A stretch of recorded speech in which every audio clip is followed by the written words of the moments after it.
بسم اللہ الرحمن الرحیم۔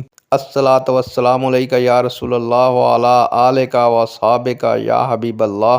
السلام علیکم ناظرین و سامعین، امید کرتا ہوں کہ آپ سب اللہ کے فضل و کرم سے ٹھیک ہیں، اور اللہ تعالیٰ سے دعا کرتا ہوں کہ اللہ تعالیٰ آپ لوگوں کی تمام دلی مرادیں پوری فرمائے اور آپ کو ظالم کے ظلم، حسد کے حسد سے محفوظ فرمائے۔ پیارے دوستو، آج کی ویڈیو کا عنوان ہے، کیا انسان اپنی مادری زبان میں توحید اور رسالت کا اقرار کر لینے سے مسلمان ہو جاتا ہے؟ امید کروں گا کہ یہ معلومات آپ کے علم میں اضافہ فرمائے گی، اور آپ اس ویڈیو کو شیئر کریں گے، چینل کو سبسکرائب کریں گے تاکہ دوسرے لوگ بھی اس معلومات سے مستفید ہو سکیں۔ پیارے دوستو، بڑھتے ہیں ویڈیو کی جانب۔ جی ہاں، بالکل، اگر کوئی شخص اپنی مادری زبان میں توحید و رسالت کا اقرار کر لے تو وہ دائرہ اسلام میں داخل ہو جائے گا۔